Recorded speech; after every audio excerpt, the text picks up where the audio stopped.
Inaresto na ang kontratistang si Curly Discaya. Yan ay matapos siyang kasuhan ng malversation kaugnay sa maanumalyang flood control project sa Bulacan.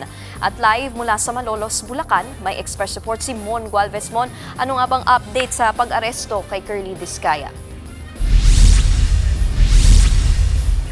Yes, Nikki, dinala na rito sa Malolos Regional Trial Court sa Bulacan itong ang contractor na si Curly Discaya matapos maglabas ng arrest warrant laban sa kanya para nga ito sa kasong malversation kaugnay sa flood control scandal. Umaga pa lang ay talagang dinala na mula sa Senado itong si Curly Discaya kahit may sot-sot pa ito na armed support kanina at akay-akay ng kanyang mga abogado. At talagang mga PNP CIDG na ang kanyang mga naging escort papunta dito sa Malolos, Bulacan. Itong si Curly Discaya sinampahan ng Office of the Ombudsman ng kaso na nag-uugat sa reklamo nga patungkol sa flood control scandal.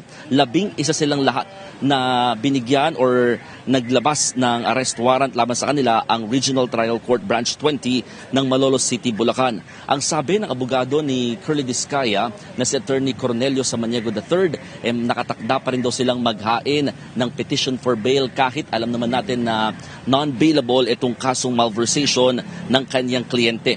Mismong si DILG Secretary John Vic Remulla ang dumating dito ngayon lamang para nga talagang masiguro na walang special treatment na binibigay dito kina Curly Discaya at iba pa na mga sangkot sa flood control scandal.